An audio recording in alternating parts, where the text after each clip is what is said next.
Salut la toți! Astăzi eu am să vă arăt cum se schimbă becurile fază scurtă, ele fiind și fază lungă la Mercedes 212 cu bixenon, fără a scoate careva detalii de genul faruri, apărătoare de la roți și tot așa.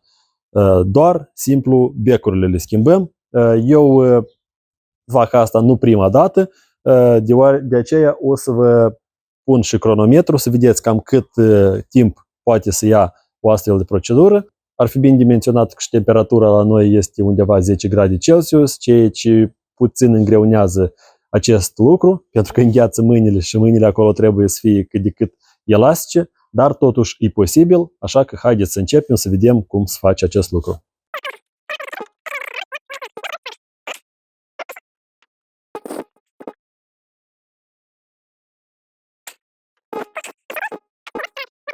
Iată așa arată lampa, după cum ați văzut, în timp de o minută, chiar și mai puțin, am scos-o. Lampa, becul este LED, nu trageți atenția la acest moment, deși dacă vă interesează, scrieți despre asta în comentarii și eu am să fac un video cum el iluminează. Da, și printre altele vă pot spune că luminează foarte bine. Ce se poate dimensionat aici? Becul în far stă, iată, în așa poziție, adică cu mufa asta în jos. Dacă să privim anume din spatele becului, când îl scoatem, iată, așa e poziția și când vrem să-l scoatem, îl învârtim cam o optime din cerc, da? Cam așa, îl învârtim și îl scoatem.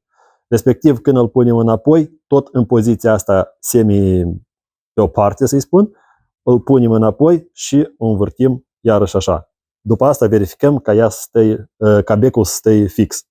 Aici, desigur, este unde se conectează cablul. Asta deja nu este complicat, cred că fiecare își dă seama ce și cum.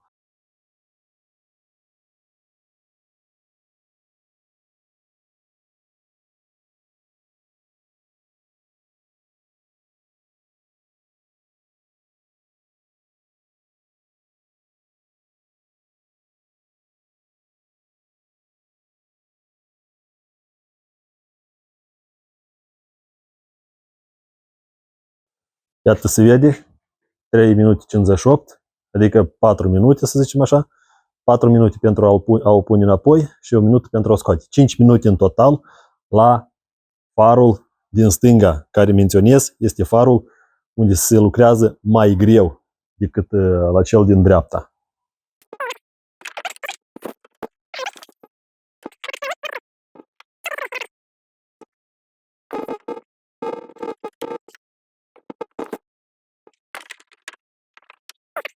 Iată așa, 1 minută 03 pentru farul din dreapta.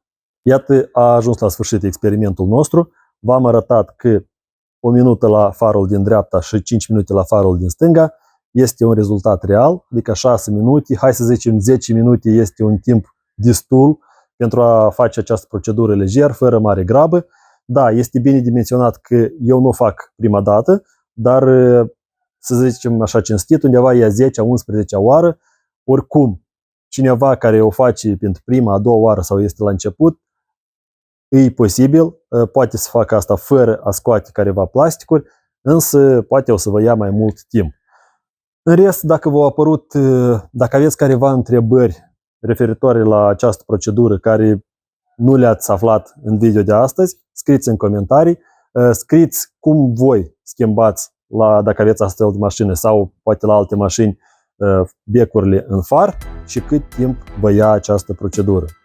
Până atunci, abonați-vă la canal, puneți un like și pa la toți!